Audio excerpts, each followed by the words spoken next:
Hey guys, Chris from NCG here, and today we're going to be talking about Metalfoe Zoo. The particular list you're looking at right now is Fraser Smith's Top 16 ARG list, presented in depth pro form by Ready for Duel, so shout outs to them. I just want to be talking about Metalfoe Zoo in general, as opposed to Fraser's list, sorry, but I'm using his list as an example template. So he has three rats, and that's really it in the main deck for his Zoo engine. I personally disagree with this. I think Barrage is a fantastic card in this deck. It has immense synergy. Being able to pop your skills like Bismugear, that's obviously the best one to pop, but face up cards like Combination, and then triggering the 3 counter that he has face down to just put so much pressure on your opponent. Like, I think Barrage is a really, really good card, especially when the Zoo play in this deck benefits the deck immensely, because you've got this card top left, Dragoons' Dragonia, which I'm going to show you now. Once per turn, if a normal monster you control destroys an opponent's monster per battle, after damage calc, you can add one level 4 or higher normal monster from your deck to your hand. So Beast Warrior, searchable off Blood Bowl, Scale 2, 1800, normal Pendulum, so you can fuse to make Mithrilium, you can fuse to make Alkahest, just really good. Obviously, the best decks do benefit from the Zodiac Search, and this is one of them. The other target to search off Blood Bowl is, you can see up there, the Coach King, Coach Bearman. It is a level 8. You can normal summon it, but it's attacking, or normal summon without tribute, attack and defense become half. In addition, you could make all Beast Warriors on your side of the field at level 8. So when the typical Zodiac combo goes off with like Terratop or Barrage, you will be left with a Zodiac Exceed and 2 rats. So when you normal summon the Bearman, make them all level 8, and make Coach King. Coach King's effect is, it needs 3 level 8s. Coach King's effect is, you detach and exceed, draw a card, reveal it. If it's a monster, burn your opponent for 800. If it's not, you add it to your hand either way. And it's not once per turn. So after you do the Zodiac combo, you draw 3 cards.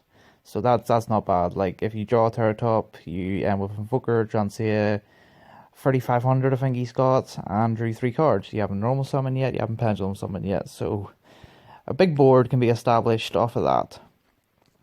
So that's why I do think Barrage should be played. Just, it benefits the deck so much. Drawing cards, just really, really good. 3 counter is pivotal.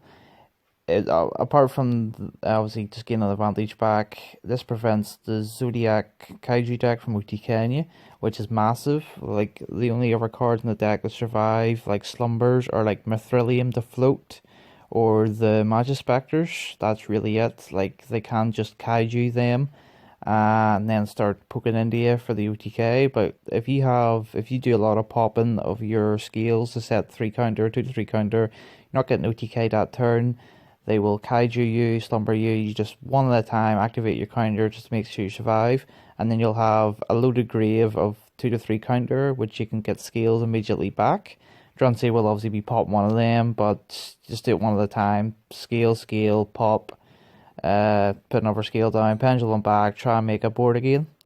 So that's why 3 counters in there, I believe. 2 barrier, this barrier is really, really good. You don't want 3 because it's obviously a dead card going second, I would imagine. So everything else is pretty standard in deck. Won't go through, I would imagine, because you don't really, like, it's a power card. Like, you only really want to make Nister in the deck because of how tight the extra deck is. But yeah, like, it could just be dead, I suppose. I think that's his reason for it. No room, contradicts with Terratop. Like, that's why I believe he's only playing one of it. 1 painful, 1 art, just increase how many Metalfoes you have, but don't want to play 2.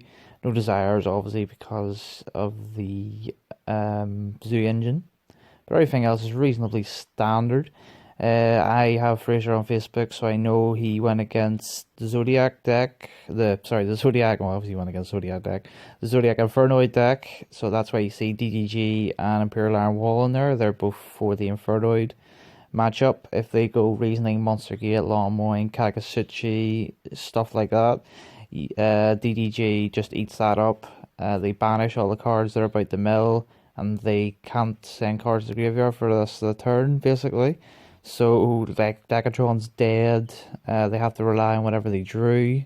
So, therefore, now someone's become neg 1s, neg 2s every time. So, you win that game pretty well. Board wipes just for going second, Retaliating Sea for the Metalfoe Mirror. And then everything else just seems pretty standard. You only need one of each Exceed because you've got Emerald and you only need to do it once.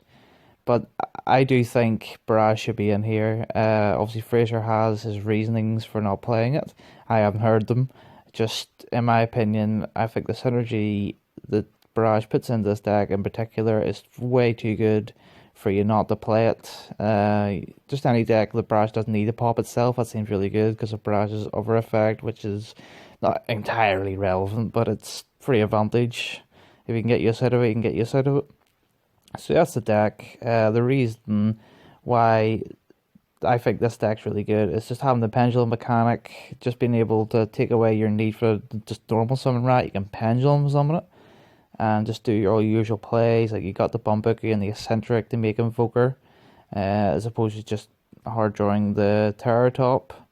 You've obviously got Silver, which is level 3. So there's pretty good ways to make the Invoker, like obviously drawing Bumbucky as a major Invoker because Bumbucky searches Bumbucky, so you can pendulum summon it, make Invoker, do all your plays, and with Bearman maybe, no you can't be free summon Bumbucky, like just stuff like that, just really good.